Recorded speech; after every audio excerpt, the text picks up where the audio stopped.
welcome to the Thunder and Lightning Podcast, episode 140. I'm Really? Thunder. Oh, yeah. And I'm Lightning. That's cool. Yeah. I feel We've like done 140 of these fucking things? Yeah, dude. This is the 140th one. That's too many.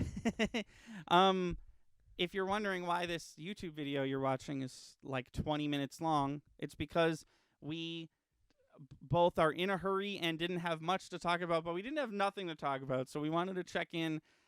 We wanted to talk about PAX Unplugged briefly because we both went, so let's do that. I'm not going to get into crazy detail about my weekend and all the things behind the scenes that happen, but I had a very rough weekend.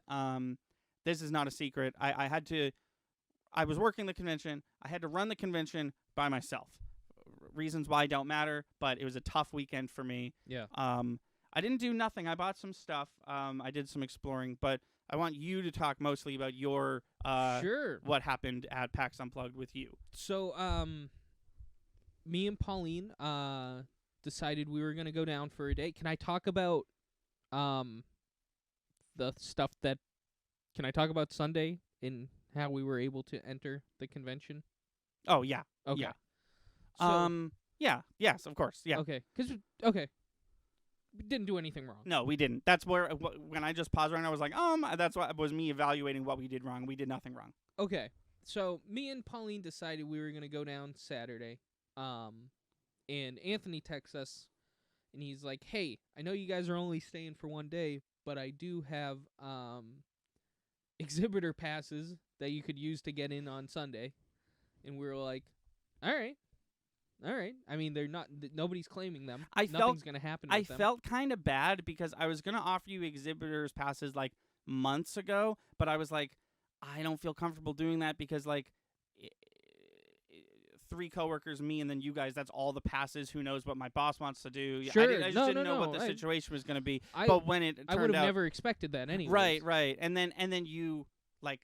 After I had that thought, like 2 days later, you're like, we bought our tickets. I was like, okay, I won't even mention the exhibitors passes. But then I had 4 extra ones, so I was like, fuck it. I was here. No, yeah. Somebody should use them. I think, has Mason got some stuff to say? Oh, he just says, after Phase 4, which heroes feel like the equivalent of the Avengers? Ooh, okay. I can give you that. Sorry, we're talking about stuff from this week's Cinematic Relief. Make sure you go check that out. Make sure you go check that out in 3 days, I think. Ironically, not Spider-Man. I think he's going to be on his own trip. Well, that's the tricky part about Spider-Man. It had such a conclusive, and he's not part of this anymore, but he is going to get 3 more movies ending. Right.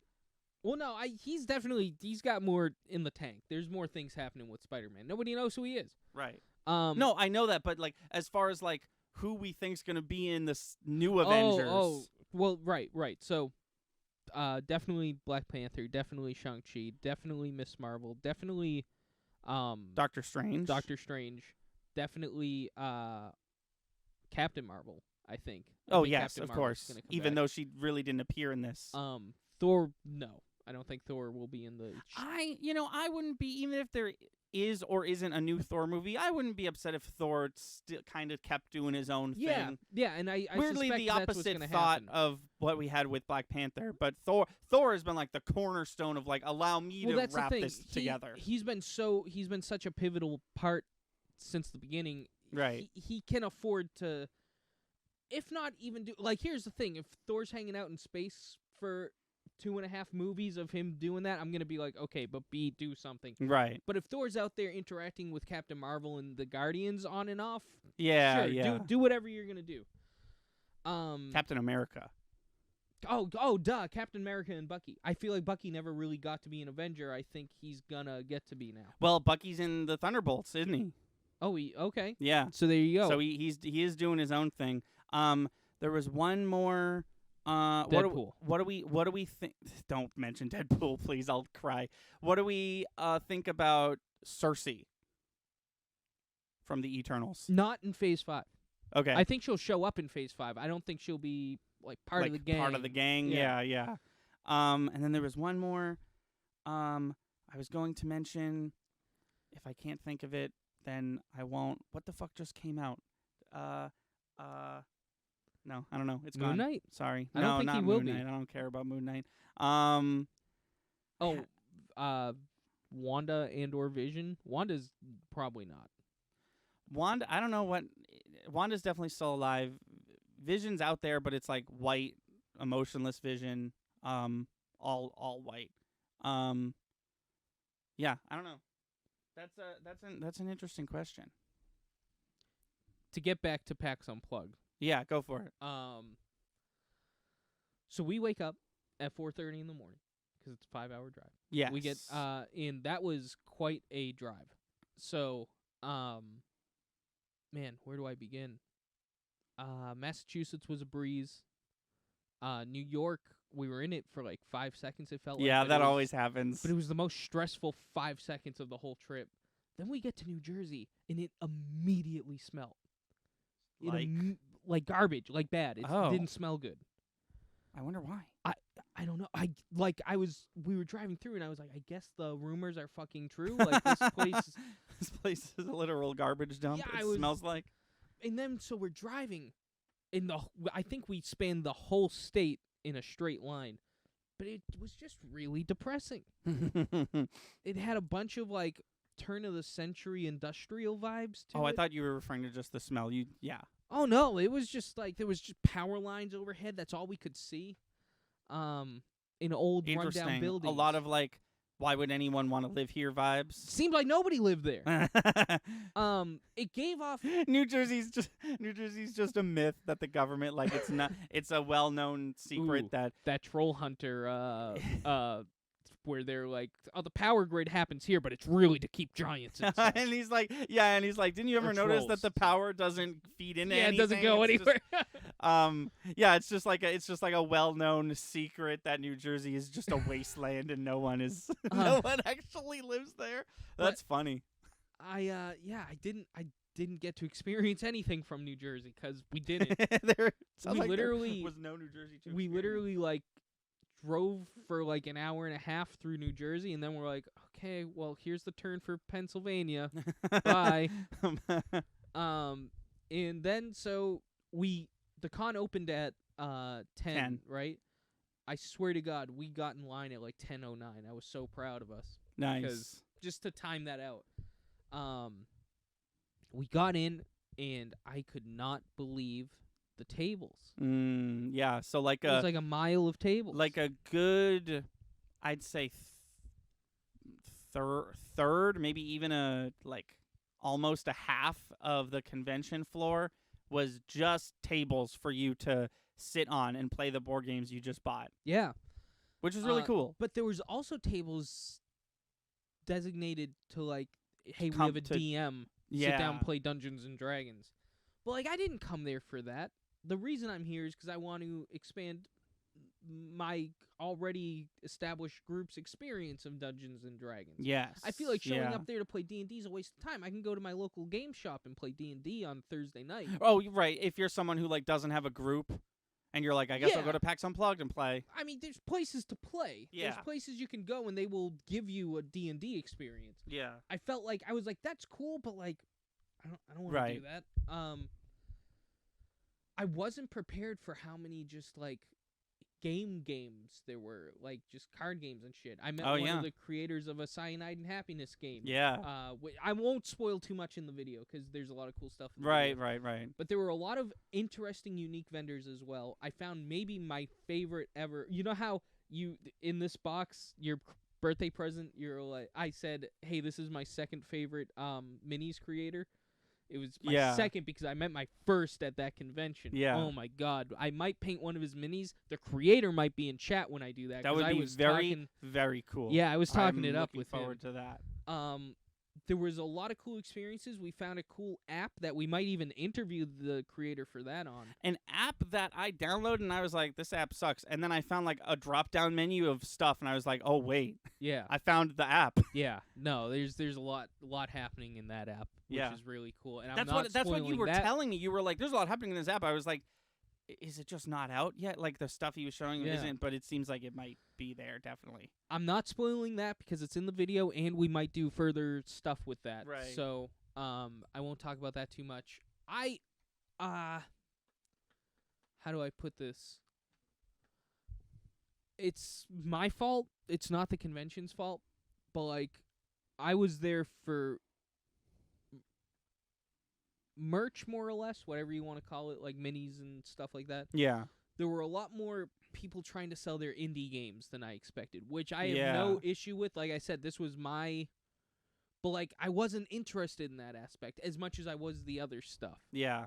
My favorite part of this con was the hotel was, like, a couple-minute walk from the convention center, and every time I would get home from work, the... like, mezzanine and the lobby and the hallways were filled with people playing board games they had just bought at the convention. It was really, really cool. There was a lot of, like... That's what I really liked about it. Like, I just happened to look across the way, and I just happened to peer into someone's hotel room.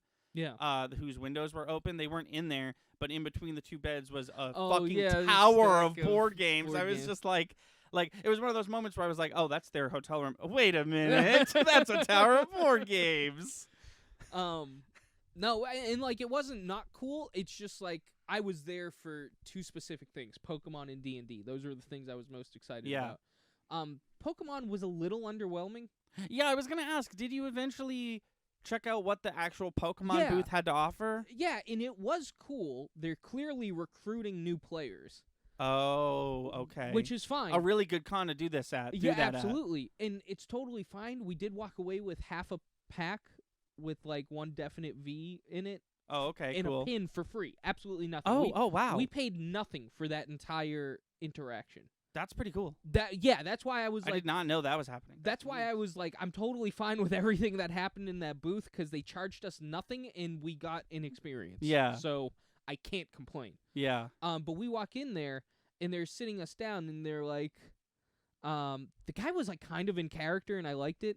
And he was like, hey... you guys are new trainers. We're going to teach you how to play Pokemon. And I was like, well, can I skip the tutorial? Essentially, like, video game, can I skip the tutorial? Yeah. And he was like, I see you two are expert trainers, so we're going to let you guys... Because he had 3 games set up. And I thought I kind of wish I learned how to play Pokemon through these guys, because it seemed so personal and cool. Yeah. They set it up. He set up... he showed how the mechanics to... we don't explain any of this in the video. That's why I'm taking a moment to do it. Yeah, go for it. But the table next to us, he took a minute to explain to them the mechanic of battling in its own game. He said, here's how we're going to decide which one of you gets which pack of cards. And he laid out 4 monster cards for Pokemon. And he gave them each a Pokemon to battle. He said, first one to get one of these Pokemon, that's your Pokemon. And you're going to get the deck that's based around that. So you're going to catch this Pokemon.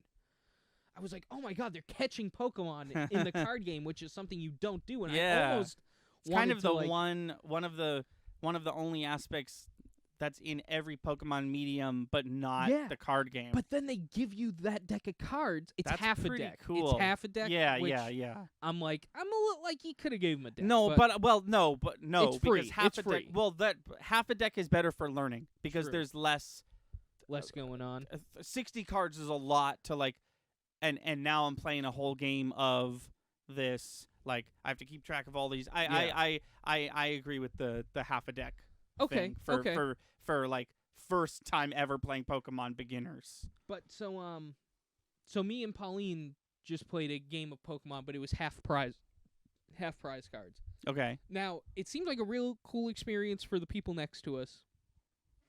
I can't complain. We got a free experience, but me and Pauline are playing with half a deck of cards with clearly 1 V in it. Okay. So we're, shuffling and whatnot. And the dude looked at us. This is the one time he kind of broke out a character, and he was like, "Did you guys shuffle that?" And I was like, "Yeah." He was like, "Oh, we had it set up so you had a good starting hand." Oh. he was like, we set this up so that. And I was like, it's a little manipulative, Pokemon, but okay. I was like, so you set it up so these people are gonna get the prime experience of Pokemon playing in their opening hand. But okay. So. 3, 2, 1 Pokemon, we flip our active, and she's got the V, and I've got 3 basic Pokemon on my bench, and I was like, well, here it is. So I was kind of like, eh. I lost, like, indefinitely. Instantly. Like, yeah. Not even instantly, because there was a few because she had to build up and Right. like. No, but I mean, like, as quickly as I'm assuming you did. Yeah, Yeah. and I was like, okay. I mean, we did not play as Pokemon intended us to at this convention because they wanted us to not shuffle and just. And they also wanted you to be stone cold beginners at this. So, like, all the complaints that I have are kind of my fault anyways. Yeah. So I can't complain. It was a cute booth. We got a neat pin, and we got half a deck. We got a free V card. Yeah. So Cool. that was fun. There was this one indie game. Pauline actually ended up buying it. It was the one moment, and it worked, that somebody pulled that like car salesman bullshit on us, where they pulled us from the aisle and was like, "Hey, there was a mob video of Board game. This is the only PAX where it's not about video games." And we were just walking down the aisle, and I think we were on our way to you, and I think I was even texted you, "Hey, we're on our way," but then this happened. Yeah. This dude dressed up as like a 30s mobster comes out, and he was like, "Hey, you're gonna sit down, you're gonna play this this board game and shit." And we were just like, okay, I guess we will. But it was really smart through talking to the creator and the guys. He hired a bunch of actors to just hang out at his booth, That's all cool. decked out in I was like, that's smart. Yeah. That's smart. And it sounds like Pauline ended up buying it. Yeah, she bought it. We Nice. do have it. It's a little complicated, Okay. if you ask me, but like, whatever. If she I'll play it, and if she really enjoyed it, then good. I'm glad we got it. But so we are. okay. Yeah. That's my part. Sunday we showed up. I was Anthony's boss.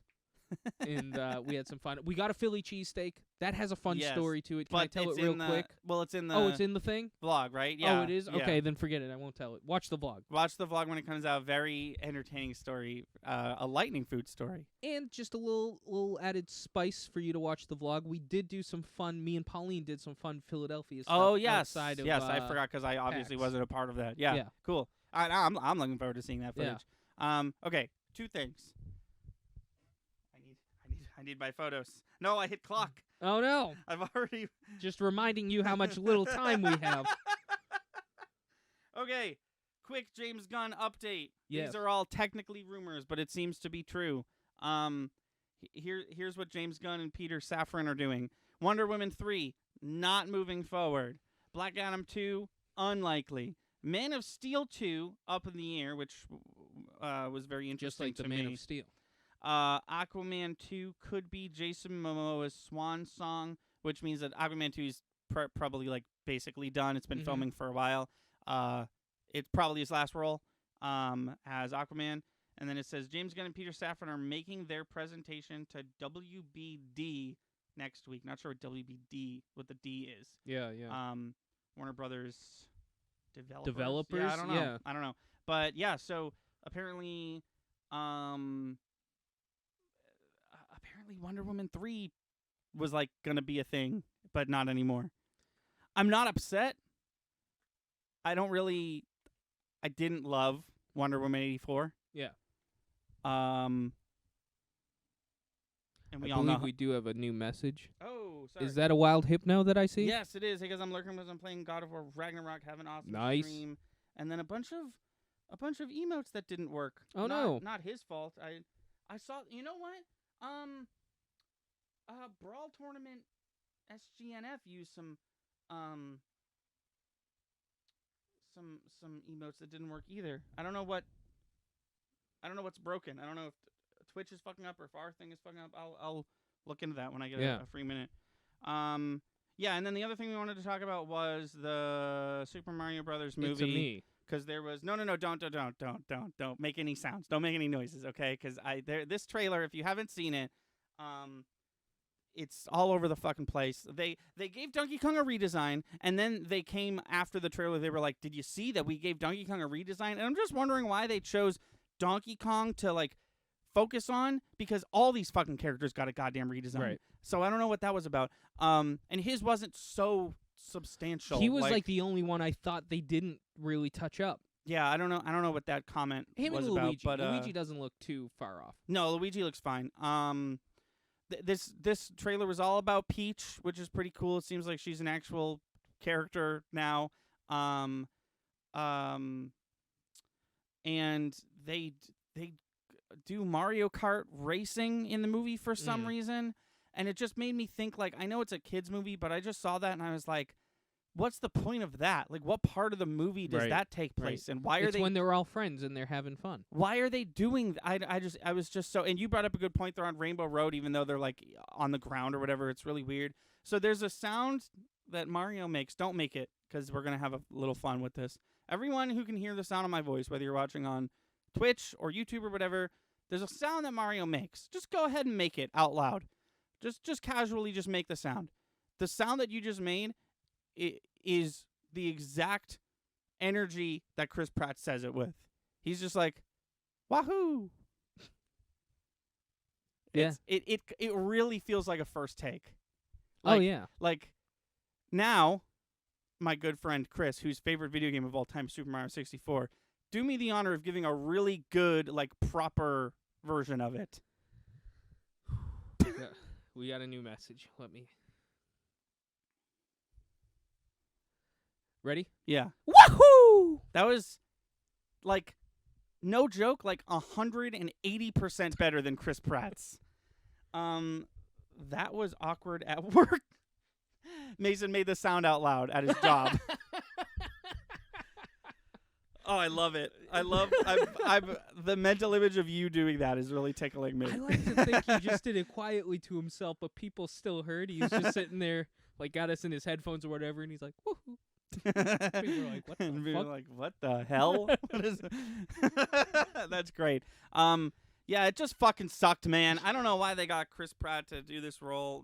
They showed another. Have I showed you the redo of the first trailer, but it's all Charles Martinet? No, but I can, I can picture it in my mind's eye. At the Game Awards, which we're not going to talk about because we have a video game podcast, we'll talk about it. Keegan-Michael Key came on stage and was like, "Hey, I'm making a joke. It's I a me, guess. Toad. It's a me, Keegan-Michael Key." That rhymes. And then he showed a clip, and the clip, I think this was very intentional, but the clip featured barely any Mario talking. It was Toad focused because Keegan-Michael Key is Toad. It was Toad showing Mario around, like The Mushroom Kingdom. They were like walking around a marketplace, and then they take a pipe to the top of the castle. They walk towards the castle. The clip ends, and I want to say two things. One, Mario's voice. Holy shit. Two, the music was phenomenal. Oh yeah. Watch that clip and Okay. pay attention to the music, because it was just like. And I don't know how much of it was diegetic. I'm gonna have to watch this clip a few times, but it was just like rapid fire. Like, whoa, there's that song. Oh, there's that song from the bonus thing from this. Oh, there's that. Oh, all these songs. I know that song. It was really cool. The music was really cool. I think the music in this movie is gonna kick ass. Nice. And to further something we were talking about off stream, I think this entire movie's gonna kick ass, except for Mario, the titular character, who I just can't get over. How I saw a meme. Remember when Chris Pratt did an interview, like a little phone video right after the reveal of him playing the thing, and he was like, "It's a me, Mario. That's not the voice." I saw one of those memes where it zooms out and there's the black text, and it's that one fucking song that I'm not gonna sing, and then the text was, "It actually fucking was the voice." It like super was the voice, and I was just like, "That's very funny. It's a good use of this meme format." Yeah, I don't know, man. I don't know. It's so crazy that two things I really, really care about that haven't gotten a movie in forever are getting movies. Mario and Dungeons and Dragons. And one of those looks super good. Yeah. And it's not the one that I thought I would be talking about. I was so worried about the D&D movie. It looks so good. You could go back to 2009 and say that about Man of Steel and Iron Man. Yeah. You know? I don't know what's going on. We're in World B is what it is. It's gotta be. It really feels like a timeline. Sonic's good diversion in the movies. Mario bad. Dude, Sonic almost wasn't good. Sonic's good. Mario's bad. Up is down. Konami isn't making games anymore. Nintendo teased a 4th Bayonetta game. Like, what? What is happening? Reggie killed a dude or something. Something happened at the Game Awards. I don't know. Reggie could do whatever he wants as far as I'm concerned. I'm pretty sure he killed a dude. With that, we're done. We got to go. Thank you for being here. Thank you for watching. Please be sure to like and subscribe. Our channel has daily uploads from podcast video essays, Let's Plays to skits. Be sure to watch on Twitch. We stream all our video game and podcast content live at 5 EST every Wednesday, Friday, and Sunday. Our intro is by Brad Kendrick and music by Froggy and the Friendship. Link to all that in the description below. Thanks again, and we'll see you next time.